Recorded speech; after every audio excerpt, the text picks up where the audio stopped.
Hi, everybody. Welcome to the Eco Friendly Banter. Today, we'll be talking about something that's very common, but I just wanted to talk about it in my own way with types and stages and all of those things, and also get into the dynamics of it a little more deeply. Recently, I had a good fortune of doing it every single day as a part of our curriculum at the monastery when I was there for a retreat. So, I got a chance to reflect on it a lot more. If you're aware of Advaita, the self or the Atman, it's ever still the ground of your being, it's unmoving. And when your body it moves, this walking meditation, it helps you recognize that unchanging stillness beneath the movement of your body. When you become aware of your steps and your breath, you realize that it is your body that's moving and your consciousness that's aware. Before we get into the presentation a little more deeply, if you are able bodied, I just want you to pause for a moment and be extremely grateful for your feet. Become mindful of them. Feel their sensations, maybe wiggle your toes. These two have been with you throughout your entire journey. But the chances are that you've taken them for granted. So take a breath of gratitude now that you are aware. You have feet that walk, you have a body that moves, you have awareness that allows you to witness this very moment in which you are able to be grateful for them. And as you feel this gratitude, silently send a prayer to all those who cannot walk, those whose bodies or circumstances limit their movement. May they too find freedom and stillness. May they too be able to explore the world in their own way. Even when the body cannot move, your awareness, it still walks. It's the same consciousness that flows through every single being, every step, every breath. So while you learn and apply this practice of walking meditation, never let this gratitude for your feet, your body, your capacity for mindfulness slip away. These are not small gifts. Walking meditation, to put simply, is just the physical act of walking, which is our most basic upright human movement, coupled with the inner act of contemplative awareness, being mindful, meditating, being aware of this entire process of walking. Because most of the time, we are not even aware that we are walking, we just walk. Although it's been popularized by my most favorite, Thina Tan, it has its roots in many cultures and religions. In Hinduism, parikrama or the circumambulation that we do around temples or in holy cities while chanting divine name or jap, that is what walking meditation is. Because you're aware of your jap, you are aware of the prostrations that you might be doing during the entire process. And similarly in Buddhism, and I'm sure there must be other religions as well where circumambulation is an important part. In Theravada Buddhism, walking meditation is very common and used between the seated practice, mostly on a straight path, while paying specific attention to each and every step. When you lift the feet, you're moving the feet and then placing them back. You observe the impermanence. Every single step is a new step. You've left the past behind. With every step, you're arriving at a new present moment. And you realize the impermanence of everything, even your thoughts, every single moment. And then when your body starts getting tired, your mind starts wandering, you realize the unsatisfactoriness of this entire ordeal, which is also akin to the unsatisfactoriness that we feel while being in the sansar, while coming and going back over and over again in this cycle of birth and death. The body gets tired and then it passes away and is reborn again and then mindlessly wanders, and the cycle keeps on repeating itself. This is what happens when you are completely mindfully present while walking. Slowly, you, which means the walker, the path that you are walking on, and of course, the steps that you are taking, your breath, every single thing becomes one. And you become absolutely aware of whatever is happening. That is when this clinging that we have to our ego it starts dissipating, moving away, clearing away, and you realize the non self. So, I personally believe that this particular meditation, when done meticulously with awareness, can lead to awakening insights. Now, we'll be discussing why, where, and when of this. It has multiple reasons, to be honest, but the ones that I most resonate with. They include that rather than sitting apart from your life, you become aware of your body in motion when you meditate while walking. So it becomes a bridge between your mind and body. Sometimes we are so busy in thinking about thousands of things under the sun that we are not aware of our body. We are only in our head and not grounded. So this is one of the best ways to ground yourself, especially for people who are working with shadow, depression, trauma, inner child healing, or healing PTSD, and all of those things. When you walk with mindfulness, you'll find your body to be a beautiful, safe, moving container, especially when done in nature and safe environments with birds or animals or mindful people all around. This is what I've experienced. Sometimes static stillness, when we sit in meditation and then keep on ruminating over things, try to bring our attention back to breath and everything. Sometimes the thoughts are way too much. And when you focus on the thoughts or the part of the body that is feeling those thoughts, you can get overwhelmed. Sometimes that entire thing worsens and then becomes very triggering. Any kind of rhythm, any kind of repeated movement, it heals our nervous system and it gives us this feeling of safety. And if you're aware, there's this saying, before enlightenment, chopping wood, carrying water. After enlightenment, chopping wood, carrying water. Which means nothing really changes. It's just that you become even more aware. So, here, when walking, you discern that I am walking. You just become aware. And when this attention is anchored into each contact that you are making with the ground, step by step, your mind, it moves from wandering into concentration. So you can do it indoors, maybe on a straight line or a path, around a park, in a slow, moderate, or fast pace. We'll talk about that. But the importance is of awareness. There's no perfect setting or all those things. You don't need to care about those. Even while going to take your groceries, leaving your children to school, you can just become mindful. But I would also recommend that you become maybe a little intentional with it if you want. For example, maybe a couple of minutes after waking up or after dinner, 5-10 minutes. It's enough. And then later, when you sit, just keep on focusing on your breath for next 5 minutes maybe. Before obstacles or misconceptions, it is important to understand the principles of it.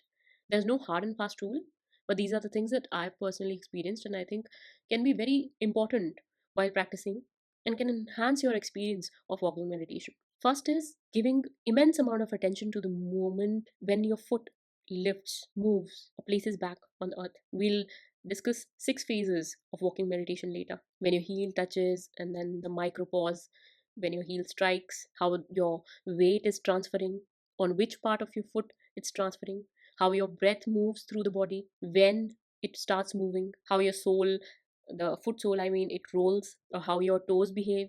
Be aware, but don't be hyper aware, of course. And at the same time, pauses are very important. In No More No Lotus, if I'm right, Thena Dan, he said that when you want to pause in real life, when you're running, or chasing things or dreams, it is so important to pause. And when you practice pause during walking meditation, you start practicing pause while running in real life as well, daily living as well, calming yourself during that entire chase and telling yourself to just be content, be joyous, be happy in what you have, where you are in the present moment. It's beautiful, isn't it? Then there are sensory awarenesses like sound, scent, touch, feeling the ground under your feet, temperature, the air, all those senses, they become heightened. And the more you become aware of them, the more they amplify. And the nature, as I said before, it amplifies this even more.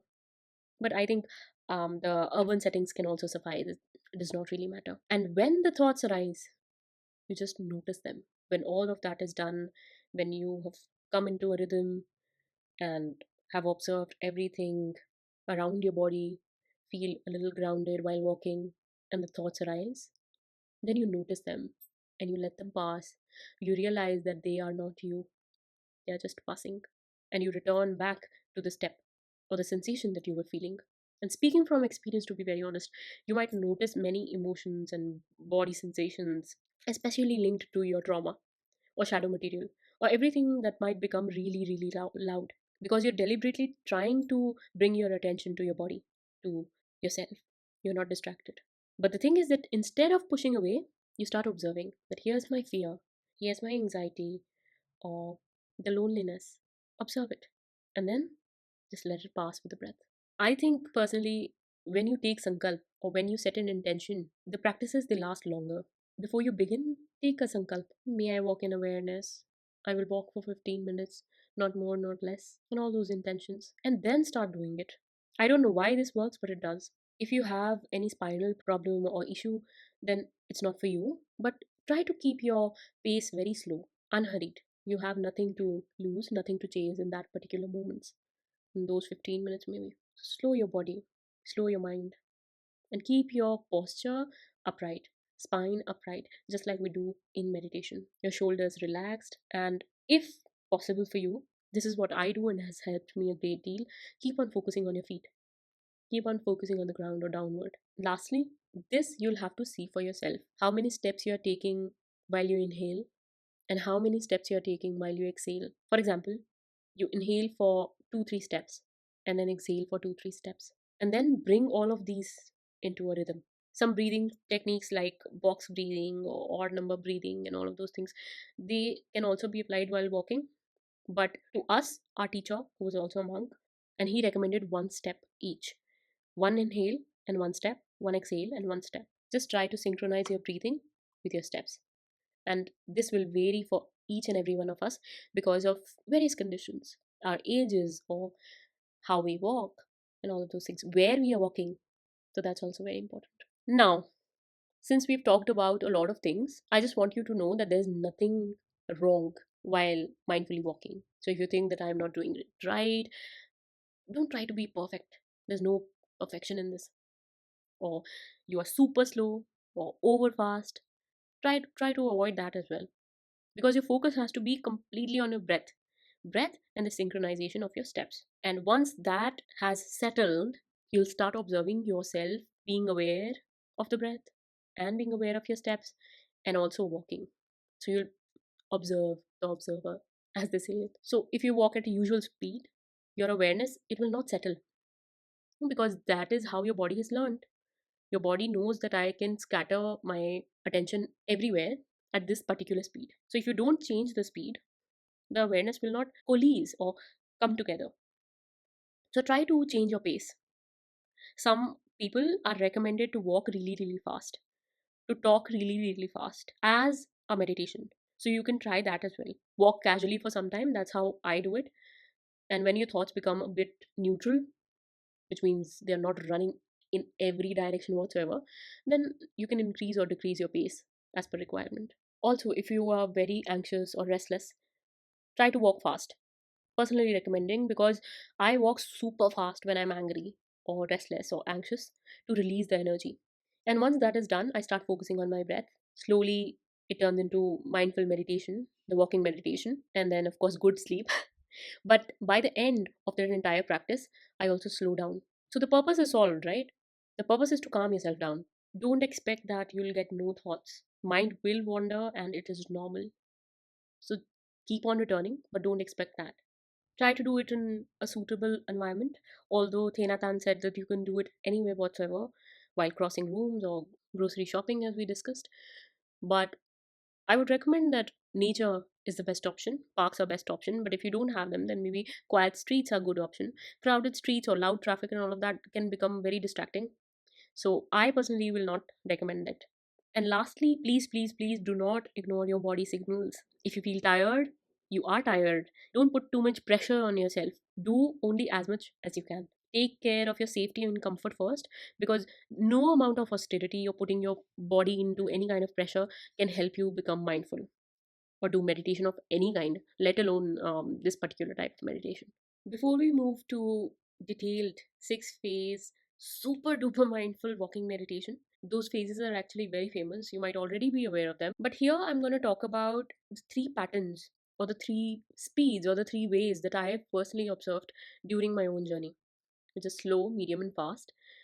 They also depend on my own mental state and what I want to do with that mental state at any particular time. First is the slow walking. It is more breath led and more body aware. I do it only when I am already a little calm and I want to become even calmer, even more grounded, and prepare for seated meditation. And all you have to do is take one deep inhale and one step, and then exhale and one step. And during this time, bring your awareness to the texture of the ground, the weight that you're putting in, the temperature that you're feeling on your skin, the rise and fall of your breath. Cultivate the presence. For example, you inhale, take a right step forward, and then exhale, left step forward. But at the same time, this I did not talk about earlier. You also have to be aware of this thought that is coming to you before you take the step forward, before you inhale, before you exhale, the thoughts that are coming. I can understand not everybody is into meditations already. Of course, you can focus on inhale and exhale first, and once you become grounded in that, then you can start focusing on the thoughts that are coming before inhalation and exhalation. Then you are aware of lifting your foot along with all this, of the thoughts which say inhale, lift your foot, exhale, put it forward. And if you think one step is way too slow, then maybe you can take two, three steps. But I will not recommend any more than this. Next is a little balanced, which is medium walking. And here you take two, three steps on inhale and two, three steps on exhale. Before taking the steps, you are aware that you are taking the steps. How you are moving the feet, you are also aware of that. You're aware of your environments. You're aware of your pace, your rhythm. But you're not forcing the slowness. This is your normal pace, generally. I think most of the people, we walk about two, three steps at a time. You can focus on your internal temperature, the warmth that you're feeling in the chest, or maybe the coolness that you're feeling in your nostrils or mouth when you inhale or exhale, the swinging of your arms. And then there are other cues which are maybe unique just to you. There's no hard and fast rule. I do this only when I'm slightly restless, slightly distracted, and I want to transition between tasks. Not transition from one task to another, but the task that requires more concentration. So when I have time and I want to feel a little more calmer before I sit for that work, I start doing it. And I slow myself down, of course. This is not to become too calm, this is just to become calm, because I will still need the kind of force or energy to do the work. And mostly this is done throughout the day when you have not just woken up or going to sleep. This can be done during your chores, during the grocery time. Last is the fast walking. This is amazing if you can try. Whenever you feel that your heart is racing, your thoughts are racing, your emotions are very heavy, your mind is constantly looping, you're stressed, get out of your house. Do not become aware of anything at that very moment, except for the soles of your feet, and start pacing around. Once you pace around, you'll observe that the thoughts have started clearing up. Your mental agitation is starting to burn off. Your stuck energy, it is starting to move. And all the overthinking and anxiousness, it is, how can I put it, re-establishing its flow in your body. And now your focus is on your soles, but you're still pacing very fast. The thoughts are gone, almost. And now, when your mind is neutral, you start focusing on your breath. You see, is it too heavy? How many steps am I taking in each exhale, in each inhale? You try to bring it down to normal, the medium one. Slowly become aware of all the sensations on your body, the coolness or the heat that you feel in your chest. If you want to pause in between, and as they would put, if you want to become or if you want to touch sky with your awareness, then pause for a moment and then start again. Try to synchronize your steps with your heartbeat or your breath, and you're good to go. In the beginning, you have to see what fits for you and what is suitable for you. Stride naturally. You don't have to run. Just keep your awareness steady on your soles. And in the third leg of this meditation, when you're after maybe second pause, you can bring it down to slow one. When you're aware of even the thoughts which are coming. So don't get into six phases and all of that, at least during this particular time. Because here, I think the focus will always be on clearing the thoughts. Speaking from experience. If it works for you, then brilliant. Do let me know.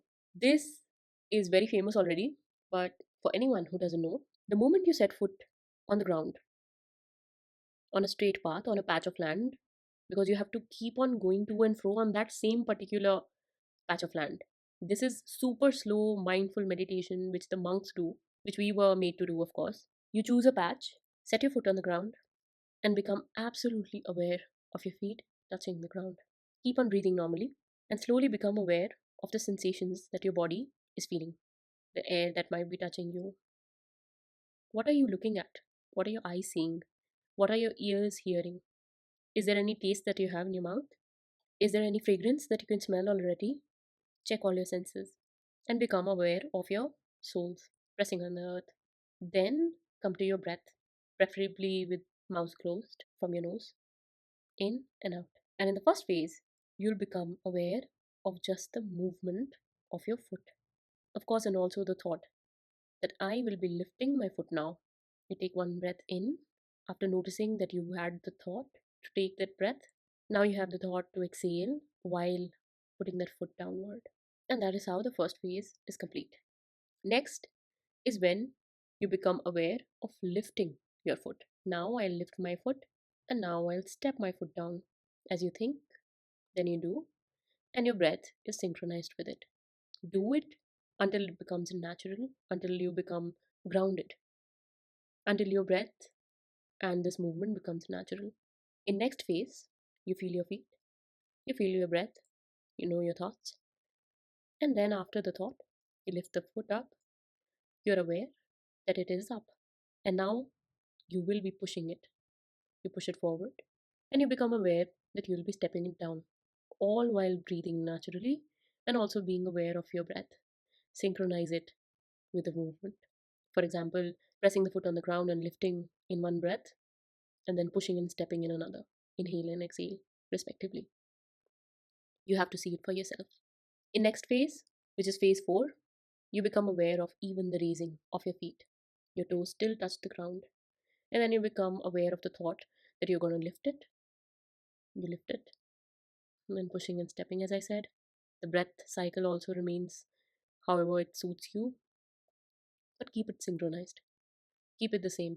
And the moment this phase becomes natural and grounded, move to the next phase. There's another step, which is step number 4, lowering your feet. The process still remains the same. You are aware of pressing your feet on the ground. Then a thought came that you will be raising it. You raised it. Thought came to lift it. I'm aware of all these thoughts and then the movements. And my breath also goes as I want to during the entire cycle. If you can, then maybe try to hold it also, maybe for 1 or 2 seconds. I've personally done that and it has helped me. The treading is the 5th step. You can try to do it right now. Stand on the ground, become aware of your environment, the sensations, the senses, and then your breath, the thought to do this meditation, and then all these phases, beginning with the raising, while feeling what the flow of your breath is, what your body is feeling, how your toes touch the ground, and then getting the thought to lift it up, actually lifting it. Same with pushing, lowering, and treading, and then at last, pressing the heel, the sole, the fingers, everything on the ground, and finally exhaling. I really hope that this information was of some help. Before we end, here's a quick recap in terms of stages. The first stage is the mechanical stage when you're just walking and you notice your body movement, but your mind is still distracted. It steps out without awareness. The second stage is the anchored stage. When you begin to place your attention on the feet, your pace slows and you feel the ground contact. You start noticing your breath. On the third stage, your movement is mindful, it's flowing. The awareness and the motion, they combine, and you're both the walker and witness. You start witnessing yourself, being aware of all this, and also doing it. Lastly, it's the integration phase, where walking in daily life becomes the practice. Because consciously or semi consciously, you bring awareness to ordinary walk, like going to bus station, from work, whatever. And then it becomes meditation in motion. And every time you set foot on earth, you become grateful, you're aware of your breath, and all the sensations that you're feeling. Your mind starts losing its distractions and starts coming back home. As always, if you liked the video, please do share it with all those who might benefit from it.